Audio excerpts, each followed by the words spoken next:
يوهانا انقو عبوسنا خبرو خبرو خبرو خبرو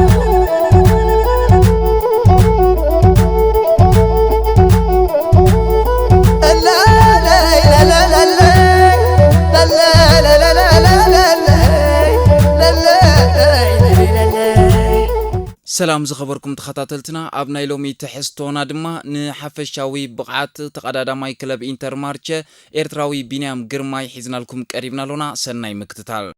بين بولو هيا زللو بين بلا هيا علا بين بولو هيا زللو بين بلا هيا علا صاحب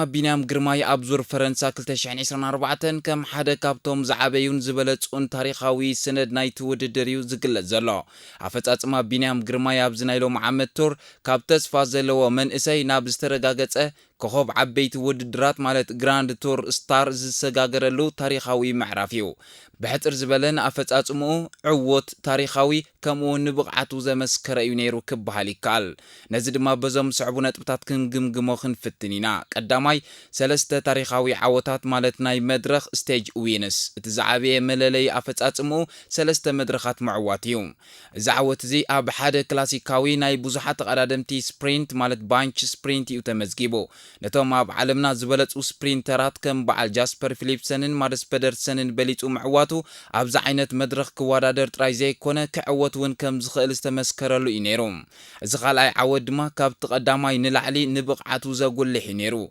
اتمزازم حنصات قرب من قعرار زنبرو مالت اب هيل فينيش سلازنبره نحايلون نفطنتون قلطافيون زرአየሉ ينيرو كبحاليكال እዚ ድማ ቨርስታይል ተቀዳዳማይ ተባሂሉ ማለት ኣብ ዝተፈላልየ ዓይነት መድረኻት ክዕወት ከም ዝኽእል ተረጋጊጹልዮም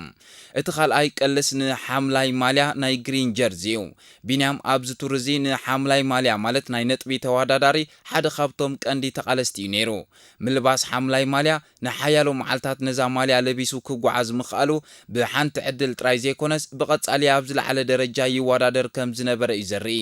ኣብ መብዛሕትኦም ናይ ስፕሪንት መድረኻት ወይ ኣብ ቀዳሞት 5 ወይ ቶፕ 5 ወይ ኣብ ቀዳሞት 10 ቶፕ 10 እናኣተወ ብቐጻሊ ነጥቢ ክእክብ ምኽኣሉ ኣብ ዝውድድር ዚ ክሳብ መወዳእታ ክቃለስ ከም ዝኽእል ኣርእዩ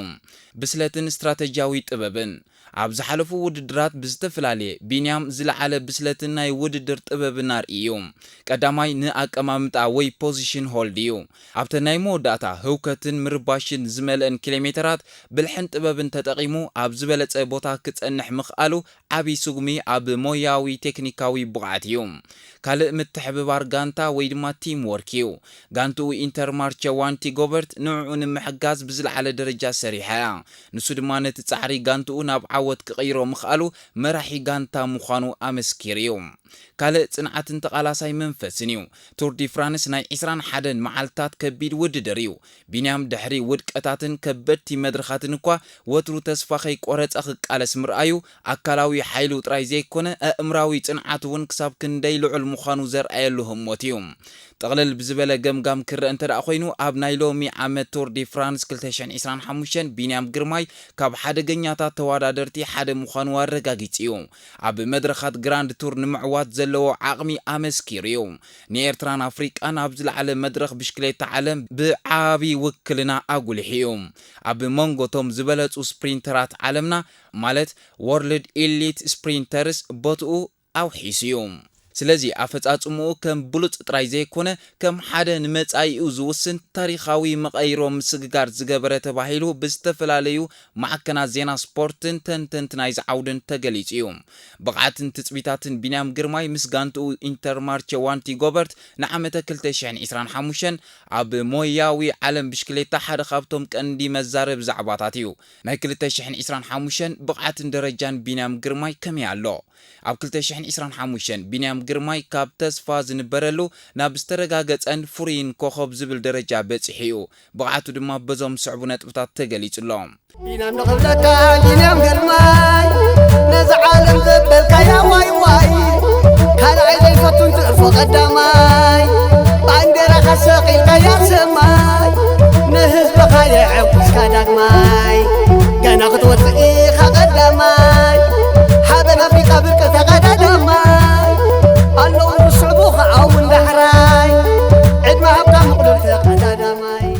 ቀዳማይ ዘከራኽር መራሕ ጋንታ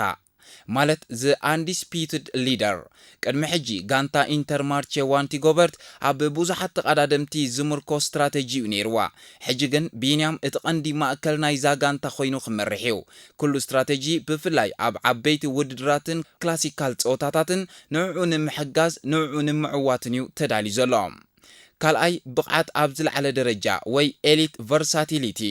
ቢንያም ሓደ ካብቶም ኣብ ዓለምና ዘለው ውሑዳት ብቕዓት ተቐዳድምቲ እዩ እዚ ማለት ኣብ ጎድናዊ መድረኻት ወይ ፍላት ስፕሪንተርስ ምስቶም ዝበለፁ ስፕሪንተራት ክወዳደርን ክዕወትን ይኽእል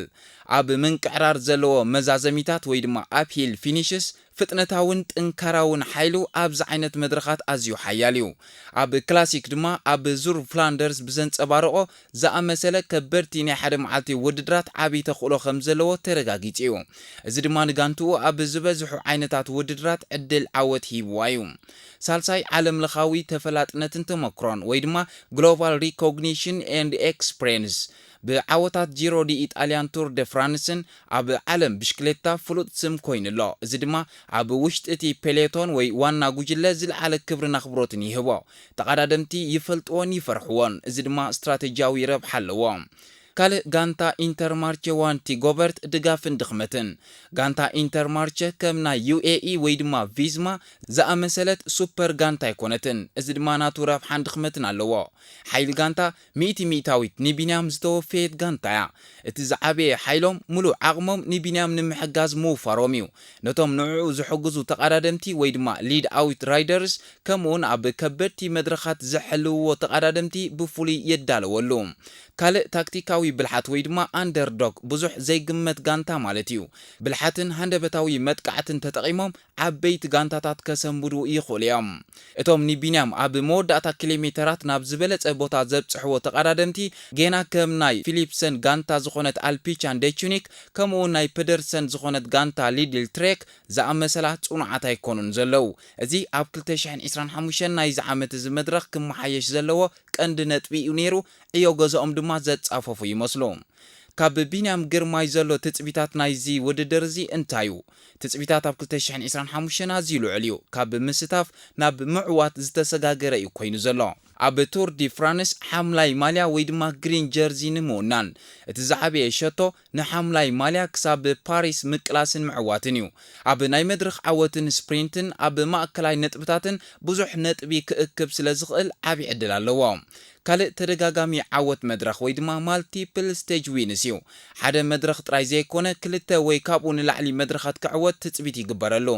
ቢንያም ግርማይ ኣብ 2025 ካብ ዝቱር ወጻኢ ኣብ ካልኦት ውድድራት ክዕወተሉ ትጽቢት ተገይሩሉ ዘሎ ናይ ዝዓመት እዚ እውን ኣብ ሚላኖ ሳን ሬሞ እዚ ንዓይነቱ ዝተሰርሐ ውድድር እዩ ነዊሕ ግን ከዓ ኣብ መወዳእታ ዝውዳእ ስፕሪንት ዘለዎ እዩ ኣብ 2025 ሓደ ካብቶም ቀንዲ ተወዳደርቲ ክኸውን ትጽቢት ተገይሩሉ